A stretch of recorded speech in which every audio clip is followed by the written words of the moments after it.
नमस्कार, मैं रजनीकांत। बिहार के लिए आज का दिन काफ़ी बुरा है, ब्लैक डे है। ब्लैक डे इसलिए मैं कह रहा हूं क्योंकि सड़क हादसे में 9 लोगों ने अपनी जान गंवा दी है।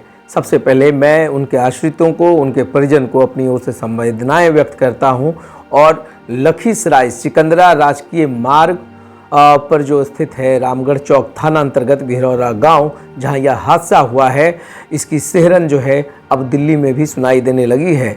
नरेंद्र मोदी प्रधानमंत्री ने ट्वीट कर तमाम जो मृतक हैं उनके आश्रितों को, उनके स्वजनों को संवेदनाएं व्यक्त की है और बिहार के तमाम कद्दावर मंत्री, मुख्यमंत्री से लेकर तमाम मंत्री और विधायक जो हैं वो संवेदना व्यक्त कर रहे हैं। पूरी प्रशासन, जो प्रशासनिक अमला है वो मौके पर है।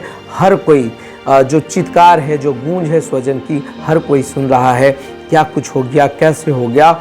एक सीमेंट से लदे ट्रक ने सीधी टक्कर मारी थी और जो टेम्पो है उसके परखच्चे उड़ गए। उस पर 16 लोग सवार थे, जिनमें 9 लोगों की जान चली जाती है और बाकी लोगों को PMCH रेफर कर दिया जाता है।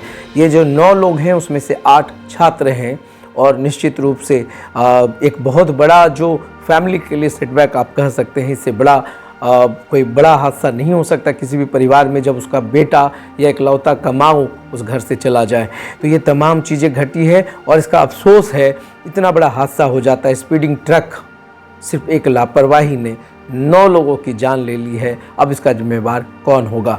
ये 8 छात्र जो सुबह में पढ़ाई, शाम में कैटरिंग का काम करते थे, सिकंदरा से लखीसराय आ रहे थे, लखीसराय ट्रेन पकड़ते और फिर अपने घर जमालपुर जाते। जमालपुर सभी लोगों का घर है। इसमें अधिकांश जो मृतक हैं सारे जो हैं जमालपुर के रहने वाले, मुंगेर जिला के जमालपुर की मैं बात कर रहा हूँ। तो ये जो हादसा हुआ है झकझोर देने वाला है और क्या ही हम कुछ कह सकते हैं। ये जो बड़ा हादसा है, इसकी भरपाई जो स्वजन के लिए, जो परिवार के लिए जो लॉस है, जो क्षति है, उसकी भरपाई नहीं की जा सकती है। मगर सवाल वही उठता है, स्पीडिंग ट्रक, लापरवाही किसकी। आपको याद होगा हिट एंड रन का जो कानून जिसके बारे में एक प्रारूप मसौदा तैयार किया गया था, क्या कुछ नहीं हुआ। पूरे बिहार से लेकर देश भर में इसके खिलाफ आंदोलन हुए, कानून को वापस लेने का दबाव बनाया गया। बड़े बड़े मोटर्स एसोसिएशन ने पूरे भारतवर्ष में चक्का जाम करके रखा।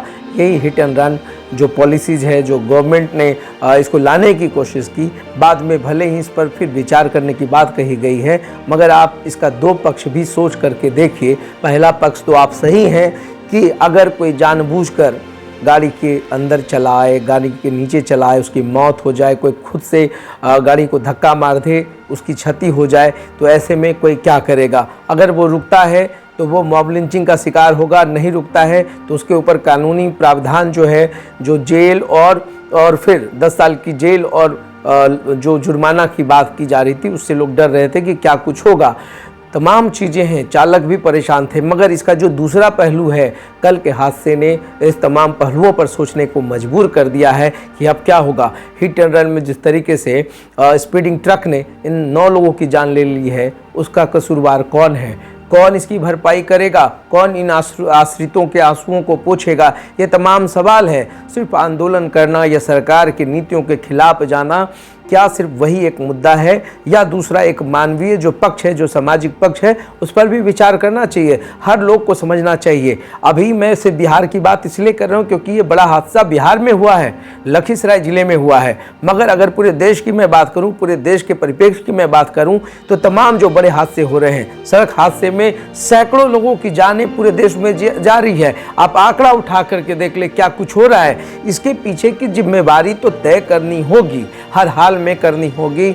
ये स्पीडिंग ट्रक या ईयरफोन स्टंट और तमाम चीज़ें आप सड़कों पर देखते हैं, 4 लेन पर भी देखते होंगे। बिहार में बहुत सारी घटनाएं घटती है। कोई रील्स बनाने के कारण सड़क हादसों का शिकार हो जाता है, कोई ईयरफोन लगाने के कारण सड़क हादसों का शिकार हो जाता है, कोई स्पीडिंग के लिए।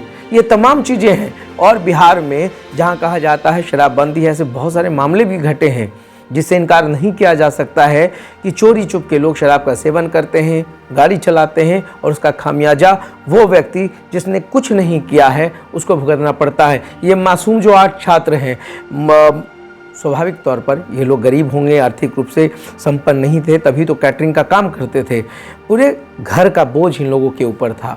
क्या कुछ होगा, तमाम चीज़ें हैं। सरकार प्रावधान कर सकती है, सरकार मुआवजा दे सकती है, मगर जो जाने चली गई, जो अनमोल है, वो तो वापस नहीं आ सकती है। हर कोई जो गाड़ी चलाता है, मेरी इस बात को ज़रूर गौर से सोचिएगा कि घर में कोई ना कोई आपका इंतज़ार करता है। उसको इंतज़ार होता है मेरा बेटा कब आएगा, उसको इंतज़ार होता है मेरे लोग कब आएंगे, और आप सड़कों पर स्टंटबाजी करते हैं, ईयरफोन लगाते हैं, रील्स चलाते हैं, रील्स बनाते हैं। ओवर स्पीडिंग, ओवर क्यों, ऐसा क्यों करते हैं? आपकी थोड़ी सी जो लापरवाही है किसी का जान लेकर चली जा रही है। उस गरीब घर के लोगों से पूछिए, उनके स्वजन से पूछिए, उनके माँ बाप से पूछिए, उनके ऊपर क्या बीत रहा होगा।